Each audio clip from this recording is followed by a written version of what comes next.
थोड़ा और प्यार से, जोर लगा के हैसा। ये बात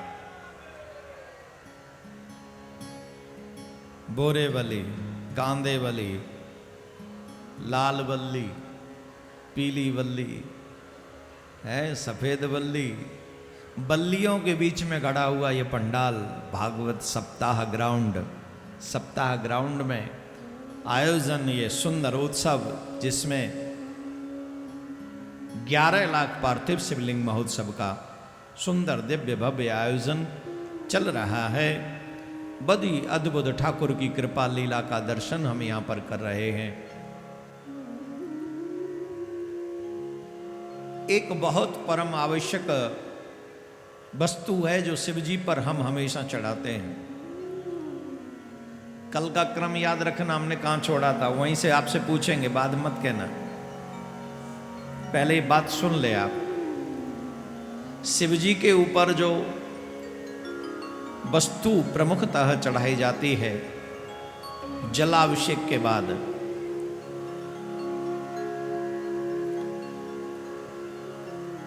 उसका नाम है बेलपत्र। जो मनुष्य शिव जी के ऊपर बेलपत्र चढ़ाता है वो 3 पत्तियों वाला बेलपत्र है। इस बेलपत्र के विषय में शिव पुराण में बड़ा सुंदर वर्णन किया है। जो मनुष्य स्नान करके शिव जी के ऊपर अभिषेक करके बेलपत्र चढ़ाता है, वो भी इस श्लोक के साथ, त्रिदलम त्रिगुणाकारम त्रिनेत्रम चतुर्धायुधम त्रिजन्म पाप संहारम बिल्वपत्रम शिवार्पणम। जो मनुष्य शिवजी के अभिषेक के बाद बिल्वपत्र इस श्लोक के साथ चढ़ाता है, एक बिल्वपत्र भी चढ़ा दिया उसने तो 3 जन्मों के पाप उसके नष्ट हो जाते हैं। 3 जन्मों के पाप शिवलिंग पे। अच्छा एक बात बताओ, एक बेलपत्र कितना महंगा आता है? अधिक महंगा तो नहीं आता। अगर आप अपने विवेक का इस्तेमाल करें, इसीलिए हमने कहा कि बेलपत्र अपने यहाँ से लाओ, घर से लाओ। बेलपत्र पुष्प जो भी शिव जी को अर्पण करना है वो अपने घर से लाओ और उसका सदुपयोग करो। शिव की अर्चन, शिव की वंदन, शिव की कथा श्रवण। आगे बताएंगे 3 विधि बताई है मुक्ति की सूत जी महाराज ने, वो तीनों विधि हम बताएंगे। लेकिन पहले कल का क्रम बताओ, कहां थे हम? हैं? कहां? कितने धीरे बोल रहे हो ना। किसी फिल्म का गाना पूछ लेता, सब लोग गाते, बड़े जोर से चिल्लाते।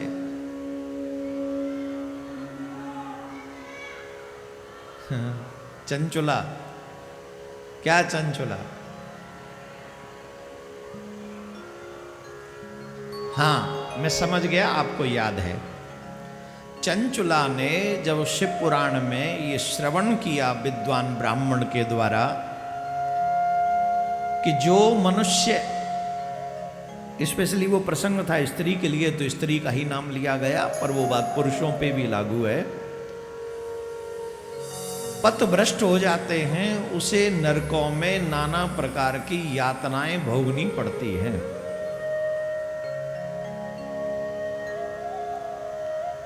हमें हमारे बच्चों को प्रोत्साहन नहीं देना चाहिए ये सोचकर कि बच्चों की लाइफ है, एंजॉय करने दो। बिल्कुल एंजॉय मत, यहां एंजॉय करेगा वहां सजा भोगेगा। तुम माँ बाप हो कि दुश्मन? आजकल के माँ बाप भी नहीं रोकते अपने बच्चों को, जबकि बच्चों से ये और पूछते हैं तुम्हारी कोई फ्रेंड हो तो बताना। अरे क्यों हो तुम्हारी फ्रेंड शादी से पहले भाई? हमारी संस्कृति नहीं कहती है अलाउ। अब आप कहेंगे हम अपनी संस्कृति को नहीं मानते, नहीं मानते तो भोगो, फिर तुम्हारे कितने टुकड़े होंगे, फिर तुम्हारे लिए कोई आवाज क्यों उठाएगा? जब तुम अपने संस्कारों के टुकड़े करोगे तो तुम्हारे भी टुकड़े होंगे। आपको इसके लिए तैयार रहना चाहिए।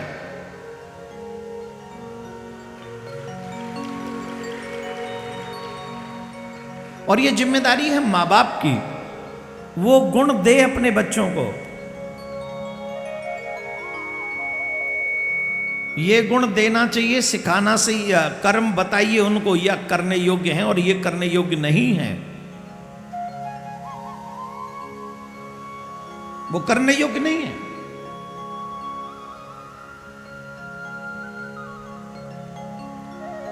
यही तो संस्कार है, इसी को तो संस्कार कहते हैं।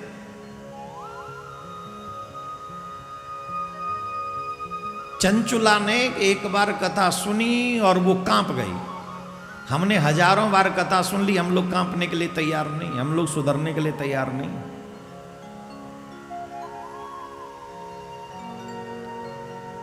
हम लोगों को लगता है पहले ये कर लें बाद में सुधर जाएंगे, बाद में जब मरेंगे तब सुधार लेंगे, अच्छे काम कर। अरे तुम जब सुधरना चाहोगे तब तक जिंदा नहीं रहे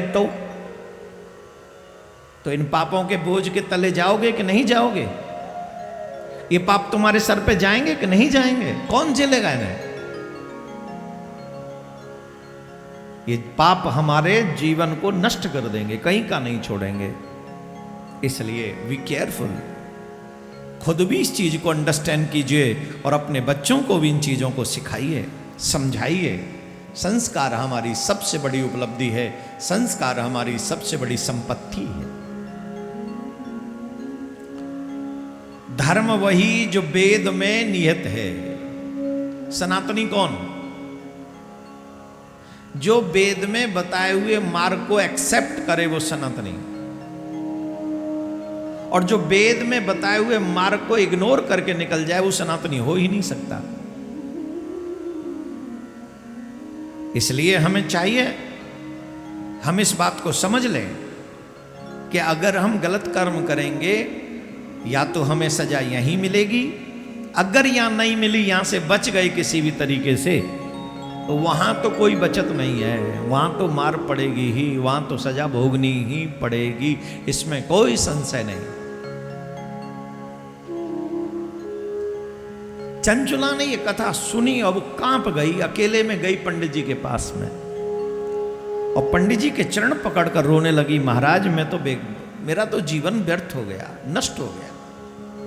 मैं ये सब जानती नहीं थी, मुझे नहीं पता था, अनजाने में मैं अधर्म के पथ पर निकल पड़ी।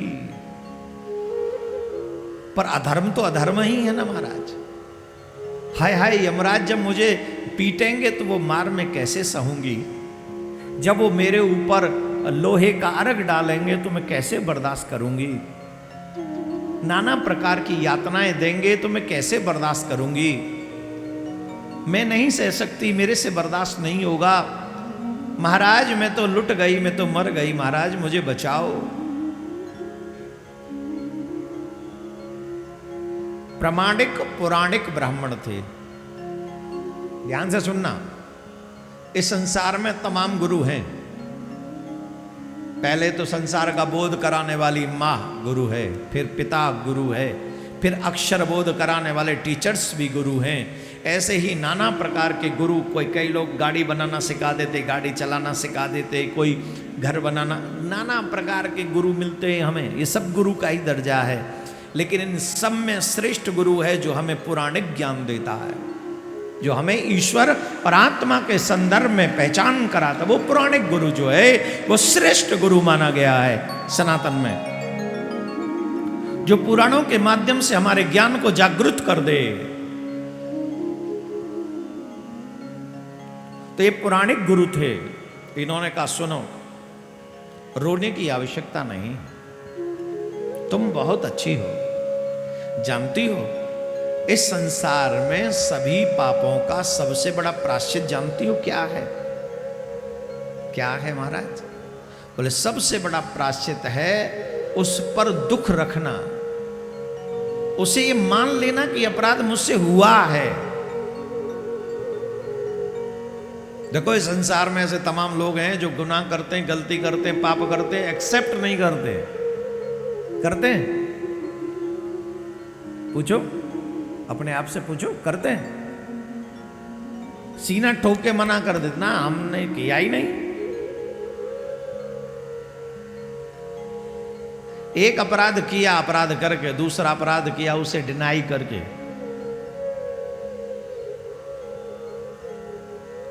किए हुए अपराध पर पश्चाताप करना, यही उस पाप का सबसे बड़ा प्रायश्चित है। उस पाप को याद करते करते तुम्हारी आंखों में भर जाएं, तुम्हारी आंखों में आंसू आ जाए, तुम्हारे नेत्र सजल हो जाएं, हाय हाय मेरा तो बस जीवन व्यर्थ चला गया। सबसे बड़ा प्रायश्चित है तुम्हारा पश्चाताप, किसी भी पाप का। एक ही पाप का नहीं, कोई भी गलती, कोई अपराध अगर आपने किए हैं तो सबसे बड़ा प्रायश्चित आपका वही अश्रु बहाते हुए उस पाप को बार बार याद करना है कि अपराध हमने किया है। बोलो राधे राधे।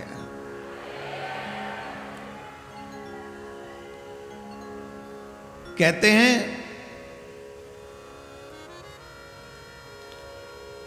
तुम्हें दुख मनाने की आवश्यकता नहीं है। इस उम्र में भी अगर तुम्हें यह बोध हो गया है तो इसको शिव कृपा ही समझो। तुम्हारे ऊपर महादेव की कृपा है।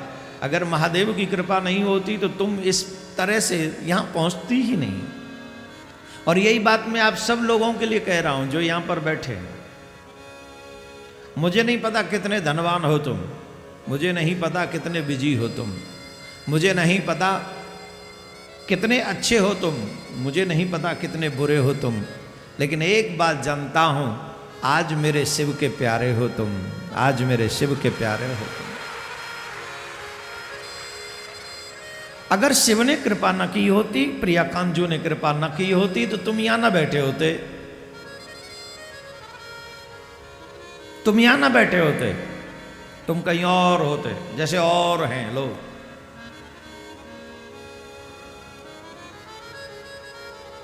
ब्राह्मण देवता ने कहा तुम चिंता मत करो, तुम शिव पुराण की पूरी कथा सुनो। और फिर अच्छा एक और बात है, शिव पुराण में एक चीज बताई गई, पूर्ण फल उसी को मिलता है शिव पुराण श्रवण करने का अथवा किसी भी पुराण को सुनने का जिसने वैष्णवी दीक्षा ले रखी हो। जिसने वैष्णवी दीक्षा नहीं ली है उसे कथा नहीं सुनाना चाहिए। और जब भी आप बैठो पुराण की कथा सुनने के लिए पूरा माथा धरती पर टेक कर शिव पुराण को प्रणाम करके, या भागवत भी जब आप सुनने जाते हो पहले पुराण को प्रणाम करो, व्यासपीठ को प्रणाम पूर्ण श्रद्धा के साथ। बहुत से लोग कहते हैं ना कि हमें उतना लाभ नहीं मिल रहा जितना मिलना चाहिए। अरे तुम्हारे विश्वास में और तुम्हारी श्रद्धा में कमी है। अभी हम दिल्ली में थे, दिल्ली में एक बच्ची हमको मिली। दिल्ली की कथा यूट्यूब पे जिन लोगों ने, खैर आप लोग मुंबई वाले लोग हैं, आप तो सुनते कहाँ होंगे, आप लोग तो यूट्यूब पे वो बेशरम रंग वगैरह देखते होंगे, आपको कहाँ हमारी कथा सुननी है। किस किस ने सुनी थी दिल्ली से जो कथा आ रही थी हमारी यूट्यूब पे? देखो कितने हाथ कम रह गए, बाकी के कहाँ थे? ले अपने कामों में बिजी थे, आपसे क्या मतलब। चलो हम बताते हैं। भगवान की कृपा का दर्शन सुनो कितने गजब का है प्रिया कांजू का चमत्कार। विश्वास और श्रद्धा, दो चीजों पे टिका है तुम्हारा फल, एक विश्वास और एक श्रद्धा। हमें नहीं पता कौन मानेगा कौन नहीं मानेगा, न मानो तो कोई फर्क नहीं पड़ता। हमारी दिल्ली वाली कथा सुनना, उठा के देख लेना, उसमें प्रमाण है। एक बच्ची कह रही थी कि महाराज मैं बहुत पहले से आपसे दीक्षित हूं, दीक्षा ली हमने, और देव योग से मुझे कैंसर की बीमारी हो गई, कैंसर के, साधारण नहीं, कैंसर। अब इलाज कराना ही था, कराया, डॉक्टर के पास गए, डॉक्टर ने इलाज किया और इलाज करके डॉक्टर ने कहा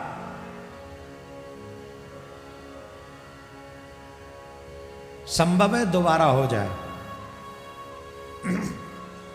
और जो सबसे बड़ी बात उस बच्ची से कही, जिसकी नई नई शादी हुई थी, उससे कहा अब तुम कभी मां नहीं बन सकोगी, कभी भी नहीं।